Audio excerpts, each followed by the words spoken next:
on learning in the occulted sciences or learned magic. Where do you get your learning from? From humans, human masters, living masters? No. They are engaged in an interpretive hermeneutics, hermeneuon of their own. They're moving like blind men trying to discover what may be discovered by experiment, by tradition, by ceremony and rite. Now, the true learning begins when you learn from silence that is contentful, from the spirits, from the dead, from the demons, from the gods themselves, ontological realities that are ready to teach you throughout multiple years. But then again, you encounter raw substance matter.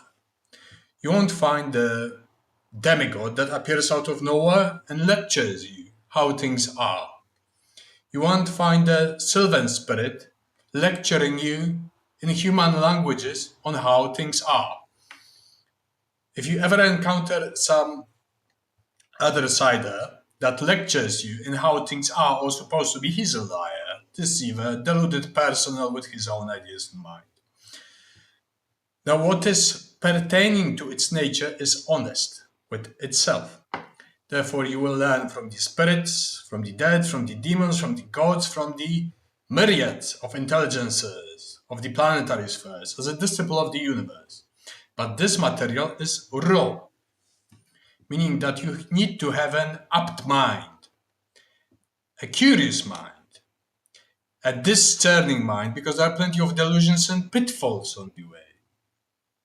You need to have a certain physical and psychological resilience, because there will be plenty of torment, both physical and psychological.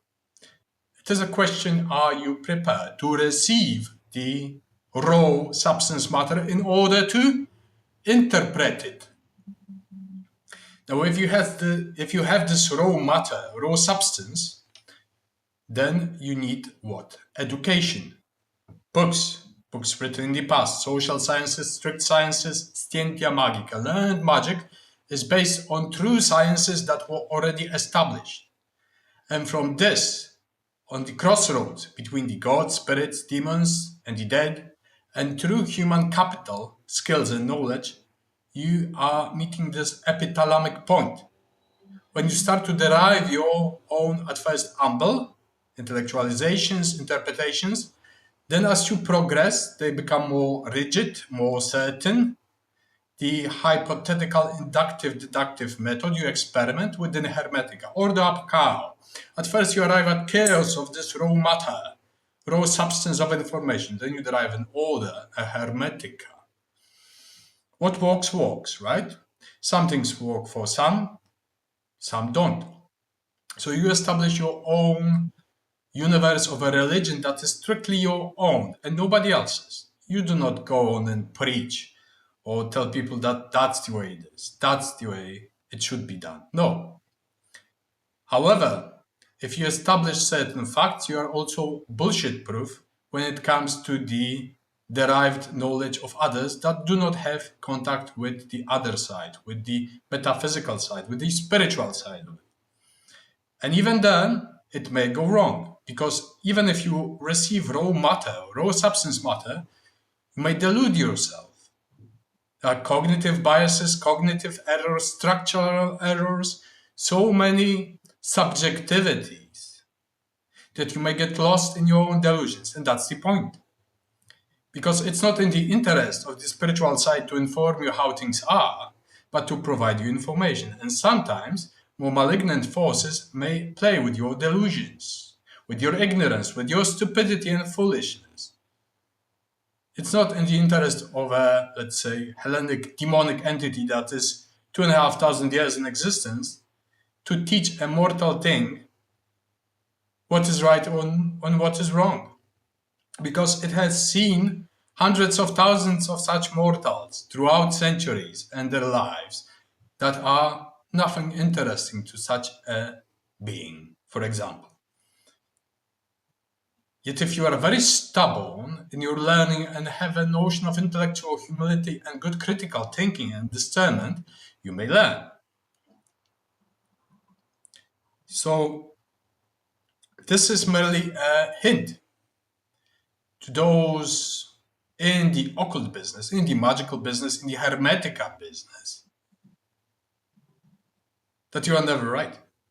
Because objective truth belongs to gods and goddesses at the mountain of veritabilities.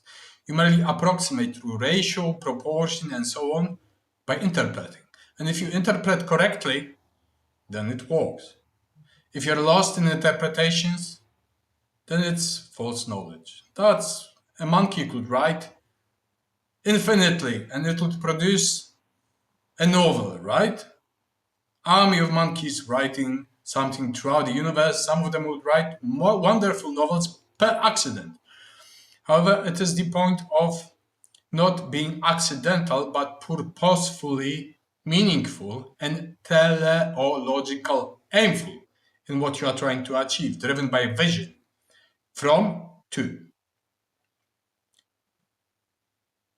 That's why usually after years and years in combat experience, I observe what others have to offer. I reached my expertise, and this expertise is enough to see what is delusion, what is a load of bullshit, what is some occult falsity or religious lie. Because I have the contrast. When you see the contrast that this works, that is veritable, and this is bullshit, and this is to be rejected, the situation is very simple. So, the best teaching is not from those who sell you truths, but from the other side that teaches honesty. And from this honesty, you derive approximations of veritabilities. Nothing else, approximations. Like a temple of Athena Glaukopis or Parthas Athena. It needs axioms, it needs arguments, it needs proper proportion, relation of those arguments, presuppositions, theories, and praxis. And then it works. Otherwise, you're just moving as a blind among the blind. You think you know more, but you don't. You think you're realized, but you're ignorant. And even in this, I'm an absolute beginner.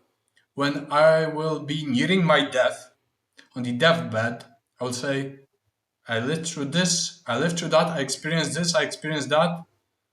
I'm an absolute beginner because I die and I start anew on the other side to be educated in more refined and profound mysteries, and perhaps conveying it through the chain of initiations to the mortal kind. That's why I trust the masters and maestras, say Giordano Bruno, Hypatia, Sosipatra, that unveil and teach. What you do with it is up to you. How you interpret it is up to your learning, education, critical thought, discernment, and how to move around in the swamp of delusion, ignorance, and nonsense in the modern world. To navigate, and to navigate properly. Sometimes there's a storm, you need to survive it. Sometimes there's no wind in the sails, and you need to stop. But as long as you are the captain and the steersman and the oarsman, you know how to organize all of it.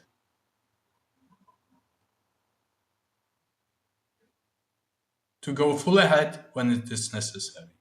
To anchor when it is necessary. But not to be a wreck that didn't even build a ship and thinks he is in the deep oceans of the Hecatian cosmic waterways. Thank you.